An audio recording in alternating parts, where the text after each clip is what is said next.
উৎসবমুখর পরিবেশে কানাডার সাসকাচুয়ানের কসমো সিভিক সেন্টারে অনুষ্ঠিত হয়েছে শীতকালীন পিঠা উৎসব। তুষারাবৃত কানাডার কর্মময় একঘেয়েমি জীবন থেকে বেরিয়ে প্রবাসী বাঙালিরা মেতে ওঠেন অন্যরকম এক মিলন মেলায়। বিস্তারিত কানাডার প্রতিনিধি আহসান রাজীব বুলবুলের রিপোর্টে। প্রকৃতির বৈচিত্র্যময় আবহনে বাংলার মাঠে প্রান্তরে এখন পিঠা উৎসবের আমেজ। নতুন ধানে ঘরে ঘরে পিঠাপুলির উৎসব।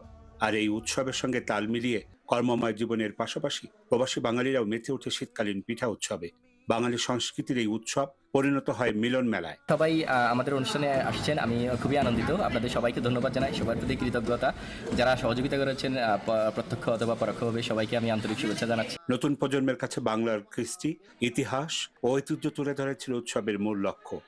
জানেন যে শীতের মধ্যে আসলে আমাদের এই কানাডাতে কিছুই করার থাকে না, কোনো আউটডোর অ্যাক্টিভিটি থাকে না। তো সে কারণেই আমরা মানুষকে একদিনের একটু আনন্দ দেওয়ার জন্য এই আয়োজন।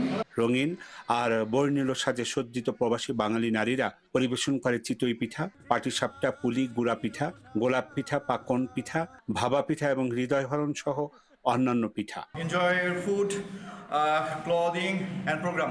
উৎসবে ছিল বাঙালির চিরাচরিত আড্ডা, নারী, পুরুষ আর শিশু কিশোরদের পদচারণায় মুখরিত পুরো সেন্টার পরিণত হয় একখণ্ড বাংলাদেশে।